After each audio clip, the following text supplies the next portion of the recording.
That means AI now has to not only just know what's there so it can show up in a search result, it has to now be able to take what you put out there and then further train its AI to be able to contextualize it to include it in this AI mode so that it becomes part of its description. Now, you might go, yes, and what's your point, Christopher? Well, my point with that is this opens up a new can of worms because if you think about some of the big debate right now about ethical use in AI training data is not everybody's consenting to have their data used in AI training. This starts to blur that line a little bit because you start to go, well, oh, now I maybe I have, let's say my Substack articles. Let's say I say those Substack articles are mine. I don't want that AI to be trained on that and then have it be, integrated into its responses. I don't want it to have my voice and my unique thoughts and all this other stuff helping train it.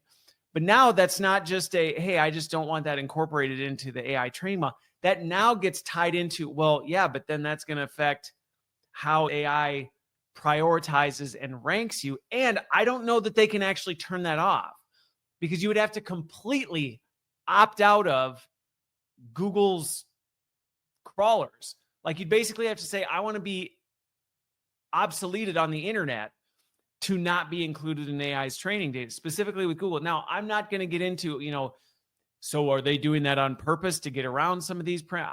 Look, I'm not sitting at the table with them. If I was, I would have some things to say about how they approach it. But I do think this does start to open up the conversation around consent and the balance between what should AI, like what rights do you really have for content that you create and put on the internet? And what are you giving up or holding on to by saying, okay, well, if search is going to move towards being all about AI and AI is going to determine, if somebody looks for something, whether your stuff shows up or not is going to be dependent on how well it knows about your stuff. You can imagine some of the ethical lines it starts to cover where somebody says, well, I don't agree to training AI data on my stuff.